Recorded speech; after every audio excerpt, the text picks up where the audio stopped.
We are back once again. Alright, so today we are reacting to Why I Don't Replay My Favorite Games by Nazu. I've fell down the rabbit hole of this guy's videos, and man, they are really high quality from what I've seen. Gonna watch this video, we'll see how it is. If it's anything like the other videos I've seen, it's gonna be a banger video. Why is your favorite game your favorite game? Is it because of the story, the gameplay that never gets old? Maybe it's the first one that you ever played. Whatever that reason may be, has it made your favorite game become your most played game? At first glance, it stands to reason. What is my favorite game? I mean, I would probably have to say Halo 1 would be my favorite game. Trying to think of anything else. Yeah, I don't really have that many favorite games. Mostly Halo. I do kind of like Asura's Wrath. I also guess the Naruto Ninja Storm games and kind of the Dragon Ball games. It really depends. I have to put more thought into it. That those two games would be one and the same. You like a certain game more than every other one, so you want to play that one the most. But in actuality, I've rarely found that to be the case. The amount of hours we pour into a title has a little bearing on how much we actually value that time. Yet every time there's a new release, there's always a vocal minority running a cost-benefit analysis and trying to quantify the amount of fun that they're going to get per dollar spent on a game. True. As much as I played Halo, I don't think it's as much as I played Starfield. Like, I could play a few hours of Halo probably most days, but eventually I want to play something else. While for Starfield, I played about, I think 77, 78 parts, each close to an hour. And that's not even talking about all the footage that was edited out of the videos. So that is close to, I would say, like 90 hours. And it's hard to say if I played Halo for like 90-ish hours. Maybe somewhere close in the entirety of the series I have played that. But for like Halo 1, definitely not. Maybe Halo Reach has gotten pretty high, but yeah, it would take the entire series to for me to actually get that. And plus, that's not even like talking about the story mode. That's just with multiplayer. Spider-Man 2 only takes 20 hours to complete a $70 game. Nah, man, I can't do that. That's $3.50 per hour of playtime, man. I can't do that. I Three. Yeah, the people that do all the math. Considering I paid for Game Pass to play that, and I think it took me 6 months? Question mark? I don't know. I started playing first month it came out. Like, I don't remember like the day after or 2 days, but it was pretty close to the launch date. And so yeah, I mean, I think I got well worth the money out using Game Pass for the 12 months, but that wasn't the only game I was playing. can do a $1.50 maximum. Yet those same people will Buck cop the latest Call 50 of Duty, which maximum. has a 5-hour campaign, mind you, and rationalize it by saying, well, multiplayer effectively offers infinite playtime, so the game is infinitely worth it. A couple days ago, the CEO of Take-Two, the company that publishes GTA, made a statement that he believes video games should be priced based on how much playtime they offer, and he threw together a quick What the hell? Oh yeah. Okay, no, I remember this. But it's like, yeah, how can you even price that? Like, then a free to play game would be charging you infinitely because you're enjoying your time playing the free to play game. Well, obviously, that's not how that works. little formula that he thinks companies should use to determine the value of their games.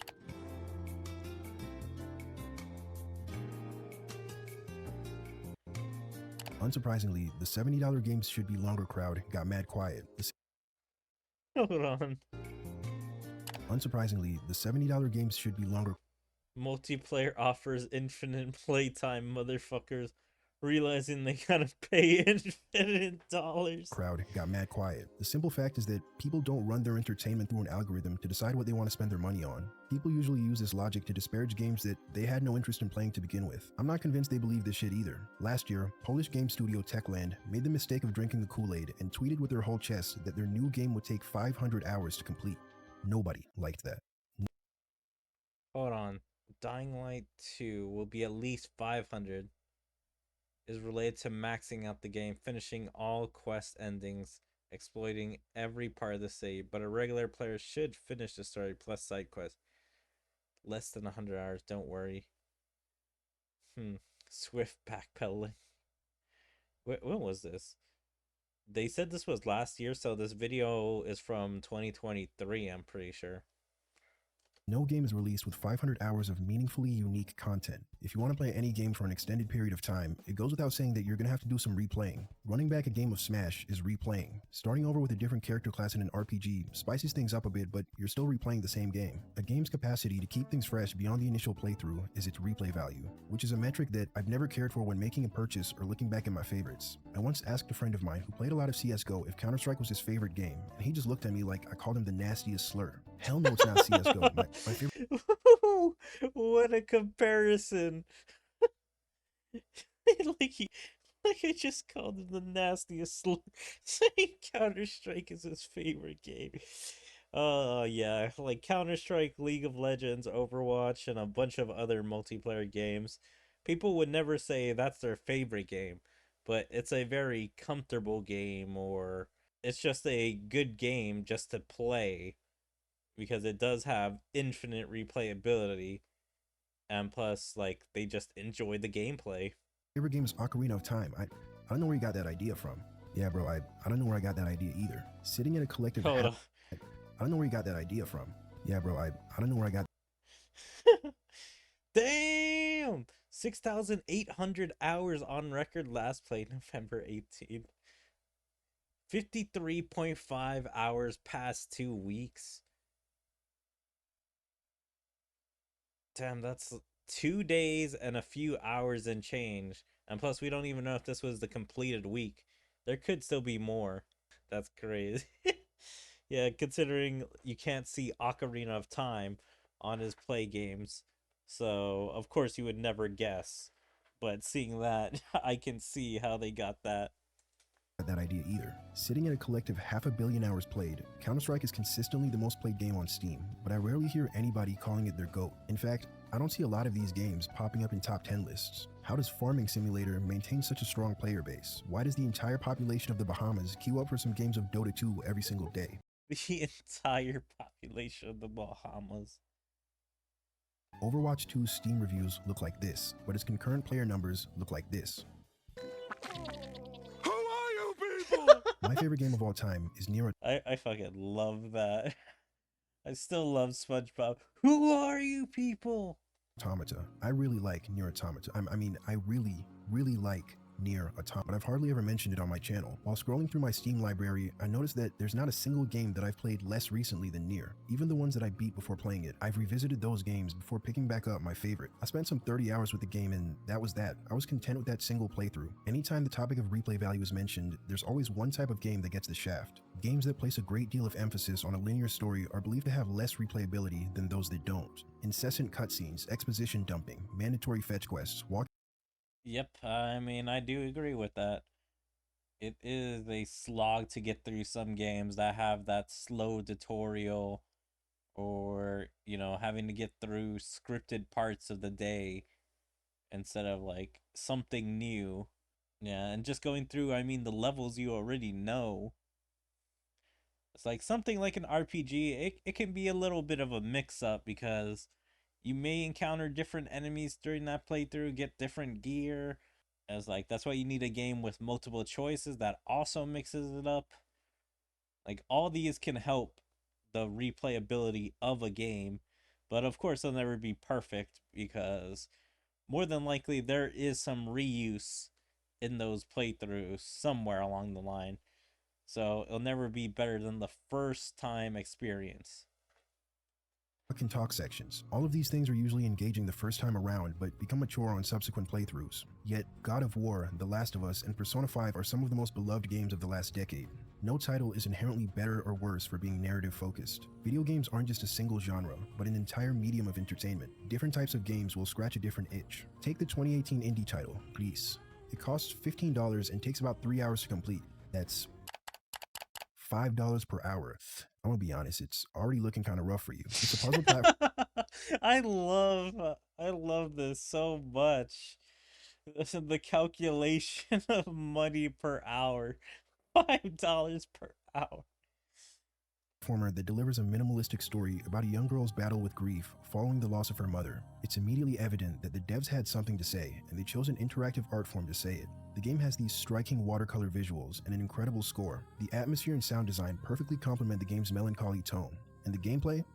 I mean, it's aight. It does a fine job of offering an engaging way to interact with the game's themes, but it's definitely not the main attraction here. It leaves a lot to be desired when it comes to replay value. Once you know how to solve the puzzles, there's no challenge. The game has no fail states. You literally can't lose. It has one hidden cutscene, no alternate endings, no unlockable characters, but that's not a bug, it's a feature. Some games are designed to be an experience, rather than to keep you playing indefinitely, and I don't think that makes them worth any less. $15 for 3 hours is a fair trade-offer if that was 3 hours well spent. Conversely, last year's breakout indie hit, Vampire Survivors, cost a third of that price, and I've played it for 5 times as many hours.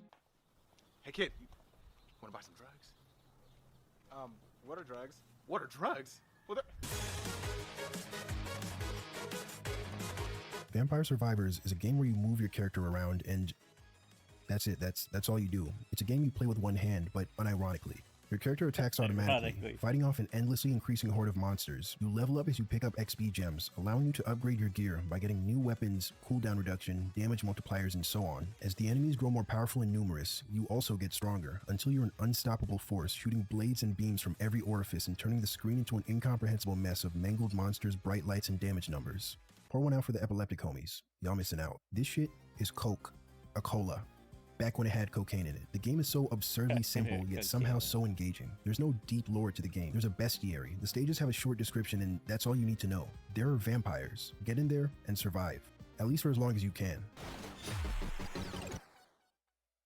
Want to try again? The game's entire repeat. Damn, I know that just kills bitrate. Man, trying to have a Vampire Survivor stream. Holy. Comes from its straightforward yet addictive gameplay loop. From the jump, it's obvious that these two titles aren't trying to do the same thing. They take extremely different approaches to game design, and only one of them really lends itself to being replayed, and that's by design. The most replayable games are the ones where most of your enjoyment is derived from the gameplay and nothing else. It doesn't need an abundance of content, constant updates, or every playthrough to be different. Sure, Vampire Survivors has a ton of unique enemies, items, and synergies, but how much does that really change? Monsters only differ in their speeds, tankiness, and contact damage. New items open up new builds that all ultimately end in your character autonomously vomiting pretty colors. They don't alter how you play the game. It's the moment-to-moment gameplay being so damn good that keeps you coming back. I would extend this to other roguelike games as well. Procedurally generated elements don't give a game unlimited replayability. The amount of factors that meaningfully differ between playthrough to playthrough are far from infinite. These games are designed so multiple runs are practically unavoidable during your first completion, and the best ones work this looping mechanic into the story. You'll inevitably encounter a lot of the same content. Hades isn't going to feel like a brand new game 70 runs deep. Not knowing what rooms, enemies, or items you'll see is part of the gameplay loop that makes these games fun. They test your ability to work with what you're given and roll with the punches. It doesn't matter what character or build you're running. The Binding of Isaac is going to feel like you're playing the Binding of Isaac. If its twin-stick shooter combat doesn't appeal to you, then no amount of randomness will change that. We return to these old games to get a taste of gameplay that we're already familiar with and enjoy. That's why these current player charts are always dominated by multiplayer games. It's much easier to turn on the Switch and play a few games of Smash than it is to dive into an old 80-hour RPG. Fighting games are consistently some of the games that I have the most hours in, which is funny considering how little unique content these types of games usually offer. Choose a character, drain your opponent's health to 0. Now do that again, and again, and again. You can choose to do this casually, or sweat. Periodically hop in the lab and find ways to more efficiently drain your opponent's health to 0. That's it. That's the entire gameplay loop. But it's one that I really enjoy, so I can easily pour hundreds of hours into it. People don't hop onto Valorant looking for a novel experience. They know what to expect, and that's what keeps them playing. Where else are they going to find Discord e-girls to send cringe-ass handpics to? Nobody's booting up... Hold on. Let's see that. That's what keeps them playing. Where else are they going to find Discord e-girls to send cringe-ass handpics to? My hand, your neck, who's down? Hold on. Damn. Check this guy's account. I already know what game he plays. It's Kira. Oh man, he does have some good tweets though. I already know what game he plays. Nobody's booting up League of Legends to be engrossed in a compelling narrative with crazy twists and turns. They do it because of self-hate and undiagnosed mental health issues. An addictive gameplay loop is really all that it takes to give something replayability. Even the single-player games that I most replay are because of how fun I find the gameplay. Now, bit of a hot take here. I don't really care much for the story in Souls games, at least not when I'm the one playing them. I follow quest lines and bits of lore as they pique my interest, but I'm not the type to comb over every single item description trying to piece it all together myself. I let this guy handle that. I come back to these games because I can't get enough of the Souls formula. I don't mind fighting the same 20 to 30 bosses if I'm a Souls combat enjoyer. You mean to tell me I gotta dodge roll and then R1? Again? Why do you think I came all this way? If a game's community really loves its gameplay, they'll create the replay value themselves. They'll add self-imposed limitations and attempt challenge runs. When I start to get too good at a Souls game, I start doing its bosses hitless. Of all of these games, Elden Ring has the hardest drop-off in quality following its initial playthrough. Being open world, a lot of the game's novelty comes from exploration, and you can't exactly re-explore the same map. My first completion clocked in at around 130 hours, but my last one just took a single stream. The start of every run has you running from set piece to set piece grabbing key items. The vast open land between legacy dungeons goes from opportunities to explore to mundane obstacles you gotta slog through to get to the main stuff. Ironically, what goes ignored the most in subsequent playthroughs is the side content. I'm not starting up another run because I missed random catacomb number 27 on my first run. I do it to scratch that FromSoft itch and maybe torture myself with some crazy challenges. Some of the most fun I've had with the game was the alphabetical boss run that I did for this channel. Despite all of the things that lose their novelty after a single playthrough, the core gameplay is still more than enough to keep fans playing. Replay value isn't something that needs to be built into every game. I would hate to see single-player games shoehorning in superfluous content or say that they take 500 hours to beat just for the sake of replayability. Most of my favorites are these single-player narrative-driven low replay value games. I don't see them as worse than something like Street Fighter because I play them for completely different reasons. Games built around delivering a single unforgettable experience do things that most gameplay-centric games can't, but this all comes at the cost of only being able to truly experience it once. You can never re-experience Sephiroth killing Aerith, fighting Soul of Cinder and hearing his theme play those 3 iconic notes, setting foot in the amusement park for the first time, watching the end credits roll for the 5th and final time. I think the highest praise you can give any piece of art is simply saying, man, I wish I could wipe my memory just so I could experience that again. For something to stick in your mind like that, to have such a profound effect on you in a way that you know you can never capture again, I think that's kind of beautiful in a way. The person we were when we first experienced something is another factor that makes those same highs unreachable. The Souls games might not be something that had a deep formative effect on me personally, but there's no shortage of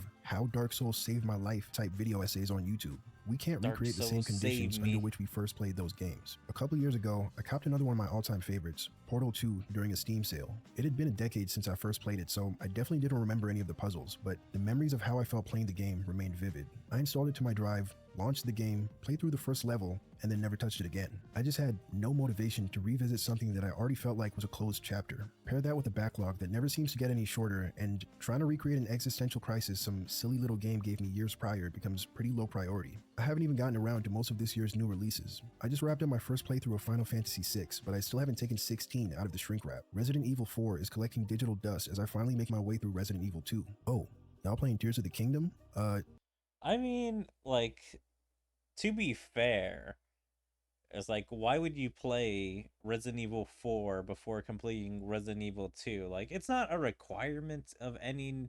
It's better to do that because you at least know that you're playing the Resident Evil 2 remake. Then you'll probably want to head into Resident Evil 4, if not at least go to 3 and then 4. It's like, I think he has to say his intention of like, oh, I'm not playing both these Resident Evil games at the exact same time or something like that, because I would say that puts a little too much on your plate. I don't know how many games he's playing currently, but for me, I feel like I can only play like 3 games at a time story-wise because I want to enjoy those games. That's why on my channel, I don't like just randomly start up another game.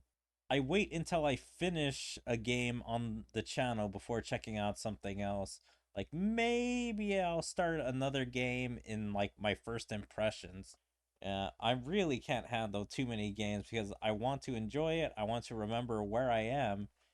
And if one game engrosses me in the world, I don't want to forget about the other ones.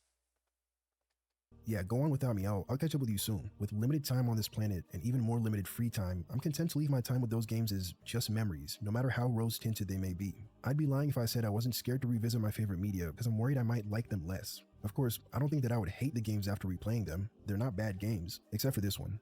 I know this one's ass. I just don't care. Shadow the Hedgehog. I know it was bad at one point, but I mean, I think I'd be willing to replay. I remember having so much fun with it. But I would definitely notice a lot more flaws that I didn't pick up on the first time, and ultimately come out of it with an inferior experience because nothing is ever as you remember. 2 years ago, Near Replicant, a prequel to Automata, was released. I copped it day one, and man, what a great game, right? I wouldn't know. I still haven't played it. I know it can't meet the impossible bar set by my memories of Automata, so I kind of just put it on the back burner indefinitely. One small problem, I really want to play this game. So I'll step out of my comfort zone and put my theory to the test. I'll play Replicant, followed by a replay of Automata, and see how my feelings about the game change. I don't see replay value ever being something I care about. Replayability is a design consideration built into certain games. Not every game wants to encourage multiple runs, making Yeah, I mean, for me, it's like usually I can always remember most of the stuff of a game. The only time I would replay a game is if I just can't remember it. Because I also have this problem with movies. If I've already seen a movie once, I can usually remember it pretty well. And I don't want to watch something over and over again that I already know what's going to happen. Like, unless it's something brand new. So, unless I'm doing a different route from what I've done before in the game, or make some different choices, or do something. So yeah, those are like the only three ways I'll replay a game. If I truly can't remember the game, which is kind of hard because I feel like I have a pretty good memory of most things. Number two is if I'm going to go and play it in a different way that I haven't played. And three, like make different choices if the game allows multiple choices.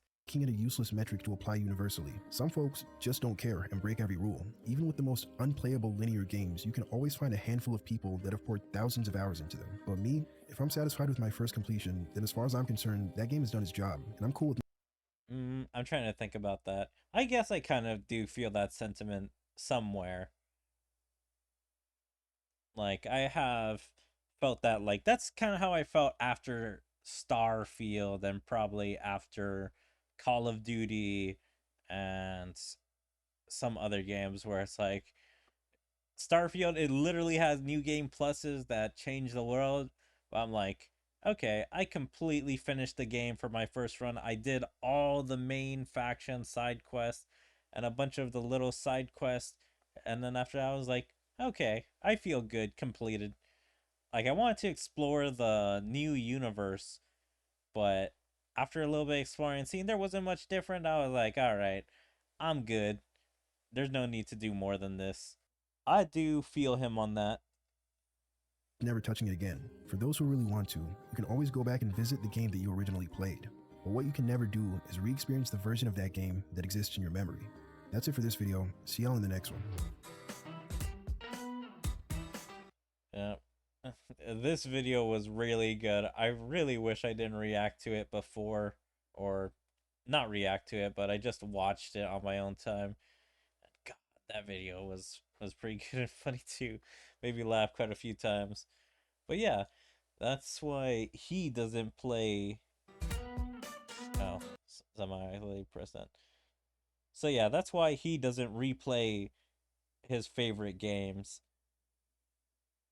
But yeah, I would agree with him. It's like the game are sometimes built to be replayed with new game pluses, or, infinite replayability by having like different customization choices where like every run is literally different. So you're building something, or it's randomized, so you can't build the same thing even if you wanted to.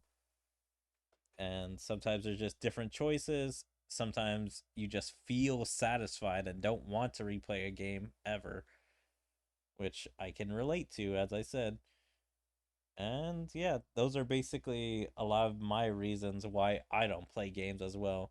But this was a really great video, and you guys should like and comment on this video. Maybe give him a subscribe, because that's is really good quality and research, and plus adding his own opinions into the topic. But But yeah, if you guys enjoyed my reaction of this video, and if you guys enjoyed, make sure to follow me on all my social medias like my Twitter, my Twitch, my YouTube, my DLab, my TikTok, my Kick, Rumble, Odyssey, and Daily Motion. And check out my second YouTube channel and like and comment on all my videos, and even join my Discord. There you can stay up to date with everything I choose to do, or my streams, videos, or anything else. I hope to see you guys next time. Bye.